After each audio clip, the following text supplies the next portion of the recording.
Voilà pour les titres de cette édition qui sera en partie consacrée à la coopération germano-togolaise. Bonsoir à toutes et à tous. Une délégation allemande séjourne depuis hier dimanche dans notre pays, conduite par le ministre fédéral allemand de la coopération économique et du développement. Nous reviendrons tout à l'heure en détail sur les différentes activités menées par la dite délégation dans notre pays. Mais d'abord, sachez que le chef de la délégation, Dr Gerd Müller, a été reçu ce lundi en audience par le chef de l'État, Faure Gnassingbé. Le ministre allemand a félicité le président de la République pour son engagement dans les domaines de la sécurité et de la stabilité dans la sous-région. Appréciant également les potentialités économiques dont dispose notre pays, il a invité les opérateurs économiques allemands à investir au Togo. Nous écoutons le ministre allemand au micro de Arnaud Kilim. Deutschland und Togo verbindet eine große Freundschaft. Wir haben neue Ziele besprochen für die Zusammenarbeit. Le Togo et l'Allemagne sont liés par une grande amitié. Nous avons parlé de nouveaux objectifs pour notre coopération. J'ai remercié le président de la République pour son engagement en faveur de la paix et de la stabilité dans la sous-région et aussi pour ses impulsions en faveur du développement économique. Et là, nous allons le soutenir. Le Togo dispose d'un grand potentiel de ressources naturelles et de ressources humaines et a tout le potentiel pour devenir dans peu de temps l'un des 5 principaux pays émergents sur le continent africain. Et nous voudrions soutenir le pays dans cet objectif, notamment en ce qui concerne la formation professionnelle des jeunes, notamment en milieu rural. L'école pour tous les enfants et non seulement dans les villes est important, également des impulsions économiques en faveur des investissements directs étrangers. Et j'ai aussi parlé avec le président de la République qu'il est nécessaire d'assurer une sécurité juridique, une sécurité pour les investissements. Très souvent en Allemagne, on me pose la question de savoir où on devrait le mieux investir sur le continent africain. Et là, je cite toujours le Togo comme l'un des 3 ou 5 pays qui réunit les conditions cadres pour des investissements. C'est donc depuis hier que le Dr Müller et ses collaborateurs sont à Lomé. Ils ont été conduits sur le chantier de l'ancien palais des gouverneurs en pleins travaux de rénovation par le Premier ministre Comissé Lom Klasso, représentant le chef de l'État. Le compte rendu de la visite avec Kassinam Baga.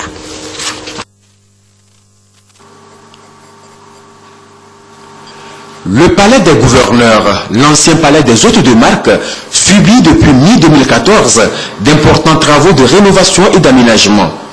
Un lifting voulu par la présidence de la République pour en faire un centre d'art et un parc culturel. C'est ce haut lieu historique de la présence coloniale allemande au Togo que le ministre allemand de la coopération économique et du développement, Gerd Müller, a bien voulu visiter en début de son séjour au Togo. La visite guidée s'est faite en compagnie du Premier ministre Comissé Lom Klasso, des membres du gouvernement et d'autres personnalités. La délégation allemande a été informée sur le déroulement des travaux et le bien fondé de cette rénovation. Le palais, une fois rénové, sera transformé en centre d'art et de culture, ouvert au public, avec des activités de promenade, de loisirs. Composé de 2 étages, le bâtiment mesure 41,5 mètres de long et 34 mètres de large. Il contient 8 pièces, dont 5 comme chambre des hôtes, un patio et un souterrain de 3,5 mètres de hauteur. Le rez-de-chaussée abrite des services administratifs, tandis que l'étage servait d'appartement privé pour les gouverneurs. C'est un travail minutieux qui est fait par 10 entreprises nationales pour redonner à cet archétype de l'architecture coloniale allemande son lustre d'antan à la satisfaction générale des visiteurs. Unsere beiden Völker verbindet die Geschichte.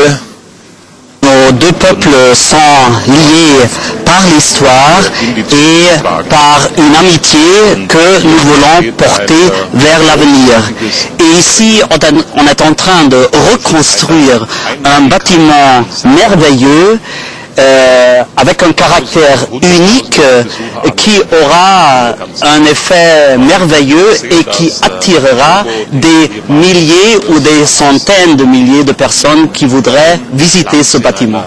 Je me réjouis que le Togo réalise ce plan de reconstruire ici l'ancien palais du gouverneur et il veut lui donner une nouvelle architecture. Il veut faire briller ce nouveau bâtiment et le restaurer ce n'est seulement un motif pour vous féliciter pour cette entreprise et c'est vraiment un bâtiment unique sur un lieu unique avec un parc merveilleux et une vue vraiment formidable et extraordinaire. Von einem herrlichen Park und der Seeblick großartig. Gratuliere. Le palais de gouverneur est un véritable chef-d'œuvre architectural. Il a été construit de 1898 à 1905 par l'architecte allemand Fürst Kamm, suite à la décision du gouverneur Auguste Köhler. L'édifice a été construit dans un style volontairement monumental pour démontrer la puissance de la métropole et le prestige du Togo, alors considéré comme l'une des plus prospères ou colonies modèles. D'abord résidence des gouverneurs allemands puis français, le palais fut utilisé comme présidence de la République de 1960 à 1970. De 1976 à 1991, il devient palais des hôtes de marque avant d'abriter le siège de la primature à partir de septembre 1991. En décembre de la même année, le bâtiment subit des dégradations suite aux troubles sociopolitiques. Après plus de 20 ans d'abandon, les travaux de restauration et d'aménagement vont permettre d'ouvrir ce haut lieu de pouvoir et de prestige au public. L'intérieur du palais et son parc luxuriant deviendront alors un équipement de loisirs culturels et un lieu de promenade de 10 hectares en fond de mer. Il abritera des expositions sur les expressions culturelles, des restaurants, une galerie d'art, boutiques et librairies. Au terme des travaux prévus début 2017, le palais de gouverneur devra permettre aux Togolais de renouer avec l'histoire de leur pays et donner à coup sûr une visibilité internationale à la culture togolaise.